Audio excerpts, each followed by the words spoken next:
Olá, muito bom dia para você, telespectador da Band. No ar mais um Boca no Trombone.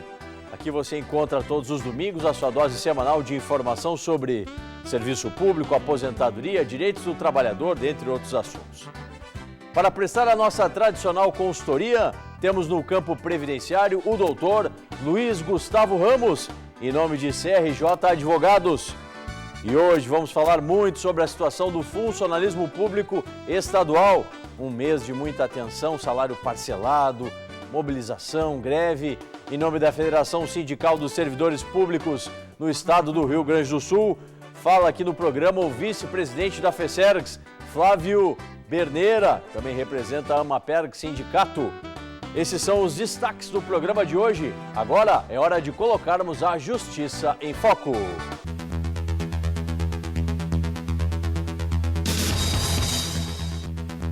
A ministra Rosa Weber, do STF, determinou o restabelecimento da pensão por entender que foi incorreta a decisão do Tribunal de Contas da União, que considerou ilegal a concessão de pensão temporária a uma menor que estava sob guarda de servidor público federal na época em que ele veio a falecer. O TCU havia considerado a concessão ilegal porque, na data do óbito, a Lei Federal 9717 de 1998, que trata de regras gerais para regimes próprios de previdência dos servidores, teria revogado o dispositivo do Estatuto dos Servidores Públicos Civis da União, que previa a concessão do benefício. A ministra observou que, na data do falecimento do instituidor da pensão, menores sob guarda ou tutela até os 21 anos de idade seriam beneficiários da pensão temporária. E ainda, a jurisprudência do Supremo é vasta no sentido de que a Lei 9717 não eliminou categorias de beneficiários de pensão por morte nos RPPS.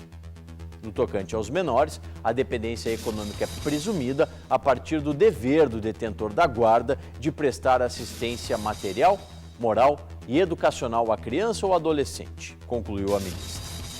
O Tribunal de Contas da União andou mal na sua avaliação do referido benefício, haja vista que o tema já esteve sobre o crivo do STF. A situação demonstra um retrabalho por parte do Supremo e o desrespeito ao princípio da eficiência por parte do Tribunal de Contas. Interpretação sistemática, a forma de análise com uso de diversas leis e decisões em conjunto. Essa deveria ter sido utilizada pelo órgão. Com ela, os equívocos seriam diminuídos nos decisórios dos tribunais. Dito isso, vamos começar o nosso programa com a interatividade. Hoje você, nosso telespectador, tem suas demandas respondidas pelo Dr. Luiz Gustavo Ramos, em nome de CRJ Advogados. Coloque sempre seu nome e a cidade onde você está falando na nossa interatividade. Primeira questão, vem lá de Gravataí, do Wagner. Bom dia, se o governo tem de fazer cortes no orçamento, o mais fácil seria cortar os benefícios dos presos. Onde se viu eles terem mais direito que os trabalhadores, é a bronca aqui do Wagner. Tá certa essa visão do nosso telespectador sobre o chamado auxílio reclusão? Doutor Luiz Gustavo Ramos, obrigado por estar conosco, bom dia. Bom dia, doutor Solano, bom dia aos nossos telespectadores da Band. Bem, a questão relativa ao auxílio reclusão, realmente ela cria muita polêmica aos que são a favores, aos que são contrários à concessão desse benefício. Não me cabe aqui julgar se o benefício deve ou não ser pago. O que o nosso telespectador precisa realmente entender é que o auxílio reclusão ele é um benefício que ele exige contribuição por parte do preso. Não é qualquer preso cuja prisão enseja o direito dos seus dependentes receber benefício do INSS. Este preso, antes de ser preso, ele tem que manter a qualidade de segurado junto ao INSS, ou seja, ele precisa ter contribuído para o INSS. Caso este preso tivesse falecido, por exemplo, seus dependentes receberiam a pensão por morte, porque o auxílio reclusão ele é deferido nas mesmas condições da pensão por morte. Então, ele é um benefício eminentemente contributivo. E, a mais, também precisamos esclarecer que este benefício de auxílio reclusão, ele não é de valor fixo. Os dependentes do preso não recebem R$1.000 e poucos por mês, como muitas vezes se diz aí na imprensa escrita, falada, enfim. Sim, o benefício de auxílio reclusão, ele é devido e ele é calculado de acordo com a média das contribuições do preso. Então, não é qualquer dependente de preso que tem direito ao auxílio reclusão. É um benefício efetivamente contributivo. Agora, se é justo ou injusto pagar aos dependentes do preso, aí é uma questão, é uma avaliação muito particular que deve ser feita por cada cidadão. Tá certo. O caráter previdenciário, é como o doutor falou, deve ser pago. Lá de Vera Cruz, o Carlos tem carteira assinada desde 86, completo 35 anos e tenho 51 de idade. Posso pedir a aposentadoria com que idade? É a dúvida do Carlos. Carlos, se tu contribui para o INSS e já tens 35 anos de trabalho, 35 anos de contribuição, tu já podes requerer a tua aposentadoria independentemente da idade que tu tens. O que deve ser verificado é o valor da tua aposentadoria, porque com 51 anos de idade, o teu fator previdenciário ficará em torno de 0,70, ou seja, tu perderás cerca de 30% do valor da tua média contributiva. Então, o que eu te aconselho? Procure um advogado que milite na área do direito previdenciário, faça uma simulação para verificar qual será o valor da tua aposentadoria e aí, sabendo qual é o valor dessa aposentadoria, tu poderás verificar, bom, vale a pena eu me aposentar nesse momento, não vale a pena, talvez valha a pena eu contribuir um pouco mais para me valer da regra do 85, 95, porque hoje, Solano, é importante que o nosso telespectador saiba, nós temos duas formas do cidadão se aposentar por tempo de serviço, a regra do 85, 95, ou seja, a mulher somando a idade e tempo de contribuição que atingir 85 pontos e o homem 95 pontos, pode se aposentar sem a incidência do fator previdenciário, ou pode requerer a aposentadoria com a aplicação do fator previdenciário e aí, independe de qualquer pontuação, basta chegar a 35 anos de atividade o homem e 30 anos de atividade a mulher. Muito bom. Mais uma que vem lá de Gravataí, do Paulo. Estou em auxílio acidente desde 2005 por problema de coluna. Tenho 50 anos. Pergunta dele, doutor Luiz, tenho chance de me aposentar por invalidez? Paulo, eu acredito que a tua pergunta... quando tu referes estou em auxílio acidente, na verdade tu deve estar em auxílio doença por acidente, que são diferentes. Auxílio acidente é aquele pecúlio, não acredito que seja o caso. Tu deves estar afastado das tuas atividades em auxílio doença por acidente de trabalho. Se tu estás em auxílio doença, é porque a perícia constatou, a perícia do INSS ou a perícia judicial, constatou que o amigo pode se recuperar para o desempenho da sua atividade habitual. Agora, caso a tua situação de saúde tenha se agravado e hoje tu não tens condições de readquirir novamente a tua condição laboral, tu pode sim vir a se aposentar por invalidez. Para tanto, é necessário que tu solicite este benefício lá no INSS, postulando a conversão do teu auxílio-doença numa aposentadoria por invalidez. Tá certo. Obrigado, doutor Luiz. Doutor Luiz segue com a gente na manhã desse domingo. Bom, durante os últimos meses, a situação relativa ao trabalho que está sendo feito pelo governo Sartori, principalmente em função dos servidores públicos, está deixando a desejar. Prova disso são as constantes manifestações, a greve que tem sido realizada por várias categorias do funcionalismo público. E para falar sobre isso, sobre como está o movimento unificado dos servidores em relação às suas reivindicações, em relação ao contato que está tendo entre os próprios servidores nas localidades do estado e com a própria população, está conosco aqui o vice-presidente da FESERGS, Flávio Berneira. Flávio, obrigado por estar com a gente na manhã desse domingo e já questiono, como que tem sido feito o andamento esses últimos dias, as movimentações dos servidores junto ao governo Sartori? O horizonte, ele continua meio cinzento? Obrigado por estar com a gente, bom dia. Bom dia, Solano, bom dia a todos. Muito cinzento, né? Nós, do conjunto das 44 agora entidades que compõem o Movimento Unificado, deliberamos por desencadear esse movimento histórico, diga-se de passagem, que realizamos uma Assembleia Geral aqui em Porto Alegre, como já noticiou aí dias atrás, que marcou época, né? Mais de perto de 50 mil servidores públicos lá no Largo Glênio Pérez. Isso demonstra o quadro de absoluta revolta aos servidores. Diga-se de passagem que toda essa mobilização dos servidores públicos, ela nasceu por conta da nossa resistência a alguns projetos de lei que o governo encaminhou para a Assembleia, em especial, com destaque para o PLC 206. E se agravou, se acentuou esse quadro de insatisfação com o parcelamento salarial.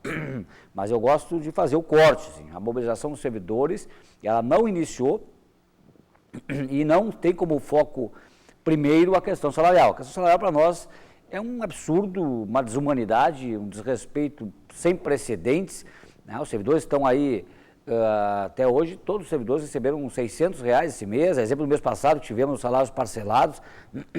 Então, nós, é evidente que nós temos resistido à questão do parcelamento salarial, inclusive até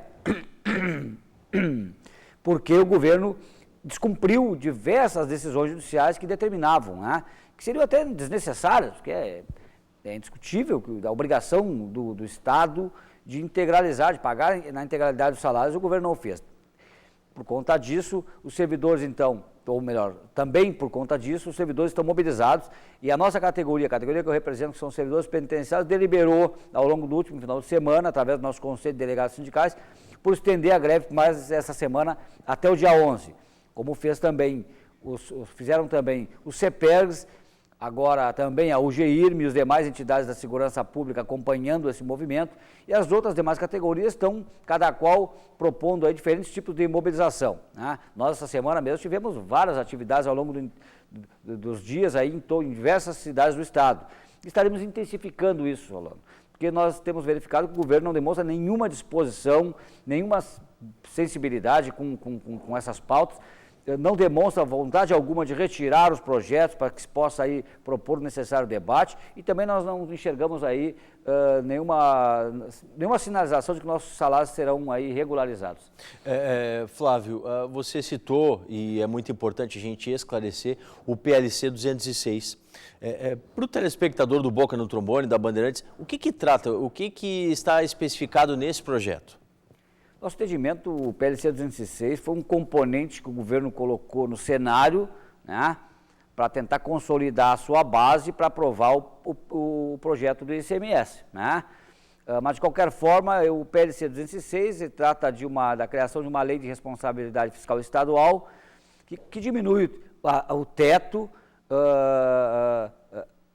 se comparada com a Lei 101, que é a Lei de Responsabilidade Fiscal Federal. Então, o Estado hoje, que já investe muito pouco, né, em segurança, em educação, em saúde, né, vai investir ainda menos, porque o limite fica jogado para baixo. Uma expressão que o presidente Sérgio usa de forma reiterada, que essa medida vai apequenar o Estado, é isso mesmo, para simples compreensão é isso. Então, o Estado que hoje já tem serviços públicos muito aquém do necessário, nós estávamos conversando no intervalo, antes de iniciar o programa, que o número de PMs no Estado é muito menor do que se tinha em 1975. Pois é um dado interessante, Flávio. A população em 1975 deveria ser o quê? Metade do que temos hoje no Estado. E o efetivo da Brigada Militar é em torno de 23 mil. E hoje, por incrível que pareça, o efetivo é de 20 mil. População muito maior, efetivo menor. Como que vai se dar segurança para as pessoas, para os cidadãos, para nós na rua? Prova disso é na própria capital o que tem acontecido. No último final de semana, né, o final de semana de terror, né, assalto, morte, acabou falecendo, né, durante a semana o cidadão que havia sido vítima no assalto, né, o empresário ali da Cidade Baixa, aqui no bairro de Porto Alegre, né. Durante a semana, novas situações de conflito. Então, como se vai fazer isso? E o governador Sartori ainda esteve durante essa semana lá em Brasília, sinalizando o quê, minha gente? O aumento da CPMF. Está tudo virado. A via está sendo feita do lado contrário, não é isso? É exatamente isso. O governo tenta contestar os nossos dados, quando nós afirmamos que a insegurança está instalada, as pessoas não precisam muito esforço para concluir, né? Nós estamos falando o que é fato, a segurança está precarizada.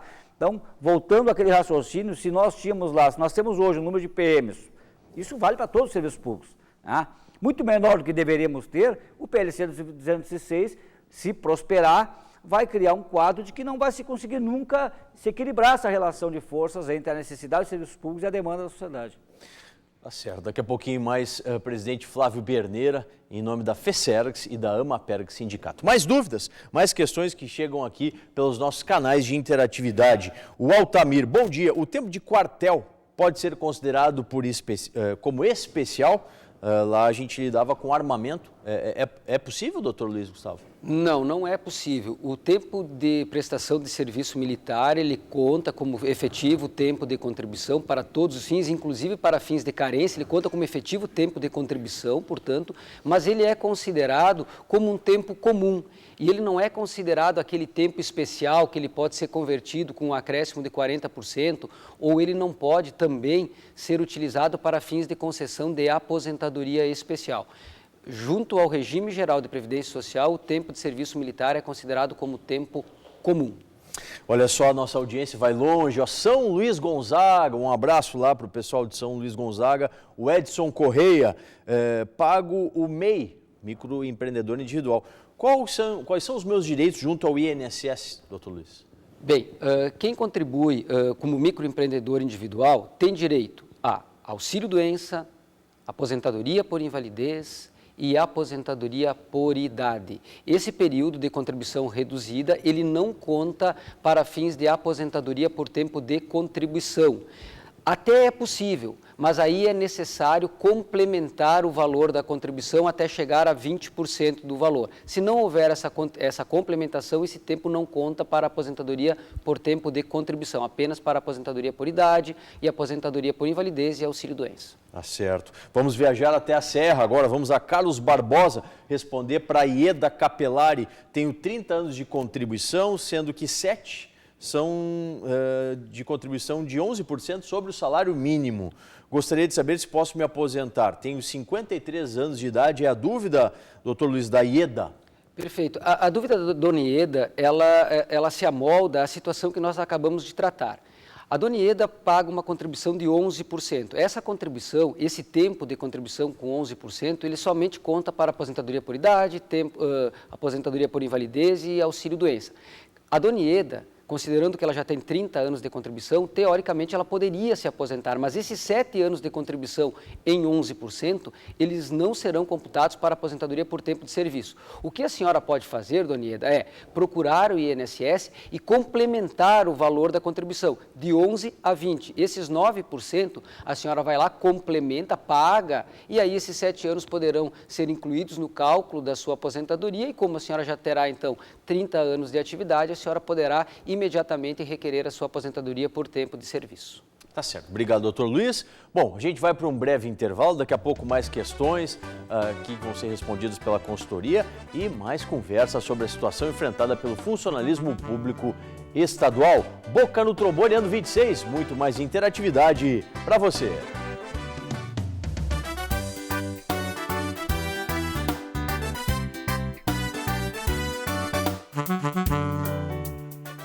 FESERGS, 25 anos, a luta continua.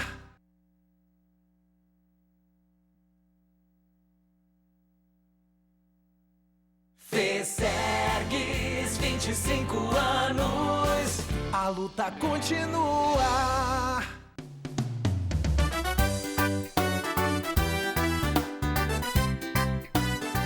De volta com mais Boca no Trombone, seguimos interagindo com vocês, nossos telespectadores. Sempre coloque, né, o nome e a cidade onde você está falando quando você encaminha a pergunta aqui para a nossa consultoria. Doutor Luiz Gustavo, 2 em 1 para o senhor. Sou vigilante, tenho 25 anos de profissão, quero saber se posso solicitar a aposentadoria especial. Essa é do Marcelo, do bairro Humaitá. E uma segunda, né, que final do telefone é o 2897, gostaria de saber se vigilante tem direito à aposentadoria especial com os 25 anos de contribuição. E aí, doutor Luiz, possibilidades? Bem, façamos a seguinte diferença. Primeiro, o INSS só reconhece como especial a atividade de vigilante desempenhada até o ano de 1997. O período posterior a 97 não é considerado como especial pelo INSS. No entanto, o entendimento judicial é diverso. Judicialmente se consegue que todo o período de vigilante armado é necessário, é requisito o porte de arma de fogo. Portanto, comprovado o trabalho como vigilante portando arma de fogo por 25 anos, judicialmente têm sido deferidas aposentadorias especiais, ou seja, aquela aposentadoria em que o cidadão se aposenta depois de 25 anos de atividade e no cálculo não é incluído o fator previdenciário. Então, todo aquele vigilante que requerer aposentadoria lá no INSS e tiver negado o seu pedido de aposentadoria especial, procure um advogado da sua confiança e encaminhe a sua ação judicial, porque muito provavelmente terá êxito na demanda judicial. Doutor Luiz, na última semana, semana que passou, tivemos por parte do governo estadual o protocolo junto à Assembleia Legislativa de projeto de lei que envolve várias questões. Dentre essas questões está a alteração do limite das requisições de pequeno valor, que é um dos títulos judiciais onde o Estado, as suas autarquias, suas fundações, quita aquele débito que ele tem com o litigante que teve sucesso na demanda judicial. Ou é uma RPV ou é um precatório. E a situação dos precatórios estaduais, todos nós sabemos, ela é pública e notória, o Estado ainda paga precatórios desde o ano 2000. E o limite hoje, a que eu me referia, das requisições de pequeno valor, são dos valores até 40 salários mínimos. O Estado protocola esse projeto, doutor, e ele quer alterar de 40 para 7. Ou seja, hoje, em reais, em torno de R$ 5.116, e também o prazo para pagamento em 90 dias. Como que a gente pode avaliar, pela sua vivência, o seu entendimento jurídico, uma proposta desse quilate? Doutor Solano, há várias interpretações, há várias opiniões a respeito desse tema. No meu modo de ver, o que o Estado está fazendo é uma verdadeira vergonha, é um absurdo que está sendo feito. Primeiro, quem deu causa para a demanda judicial foi o Estado. O credor, geralmente, é servidor público que não teve a sua remuneração paga nos termos da lei. As diferenças surgem, são reconhecidas pelo Poder Judiciário e aí então surge o título, o RPV ou o precatório. Reduzir para 7 salários mínimos serve tão somente para desestimular o cidadão a processar o Estado.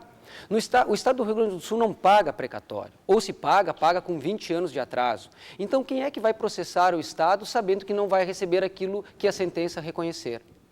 Mas o pior disso tudo, Solano, e esses dias eu ouvi a manifestação do secretário da Casa Civil aqui do Estado, dizendo que com a redução do valor do RPV haverá uma economia aos cofres do Estado. Isso não é verdade.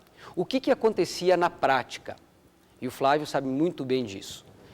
Muitos servidores públicos tinham uma sentença favorável e tinham lá, muitas vezes, R$50 mil para receber a título de parcelas atrasadas. Para não entrar na fila do precatório, o que esse servidor fazia? Ele abria mão do valor que excedia lá os 40 salários mínimos para receber de forma antecipada. Isso, na verdade, trazia uma economia aos cofres do Estado. Agora, eu pergunto ao senhor telespectador, quem vai abrir mão para receber apenas 7 salários mínimos? Ninguém. A longo prazo, diminuir o valor do RPV significa trazer mais despesas ao Estado. E é por projetos como esse que o nosso Estado vive a situação que está vivendo. Não há planejamento. Não adianta nós pensarmos tão somente no hoje. Hoje não vai haver pagamento de RPV, ótimo, vai sobrar dinheiro para outras coisas, tudo bem, mas e lá no futuro? E o próximo governo? E os próximos governantes o que farão? Não pagarão os precatórios? Na verdade, Solano, esse projeto de lei apresentado pelo governo, pelo Executivo do Estado do Rio Grande do Sul, no meu modo de ver, é um verdadeiro tiro no pé. Flávio, de acordo até com o que a gente está abordando, dentro desses projetos estavam lá também a questão dos juros, que for diminuído por parte do uso dos depósitos judiciais pelo Estado, o aumento no percentual de 85% para 95% do uso, que são valores que, na verdade, é um valor que não é nem do Executivo nem do Judiciário, é de terceiros. E aí os dois fazem um acerto para utilizar valores de terceiro, enfim, como que o Movimento Unificado dos Servidores, como que a FESERGS vê esses movimentos feitos pelo governo Sartori? São efetivos ou são meramente paliativos essas propostas que agora estão na Assembleia Legislativa?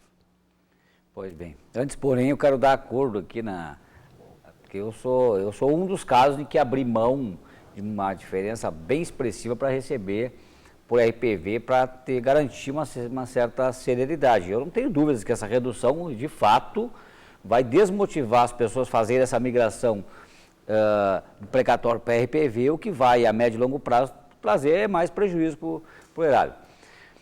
Essas medidas que o governo encaminhou, elas vão atenuar o problema. Exemplo dessas que lançam mão do saque dos depósitos judiciais, vão minimizar aí, garantir um fluxo que possa equilibrar, por exemplo, garantir a integralidade dos salários do conjunto do funcionalismo até final do ano, mas não são soluções permanentes, por essas e outras que a gente tem cobrado do governo, desde os primeiros momentos, que o governo, primeiro que não apresentou projeto algum durante a campanha. Não apresentou, nós desconhecíamos, a sociedade votou meio que no escuro, desconhecia o programa efetivo, o programa de governo. E aqui não é uma crítica vazia, é só constatar.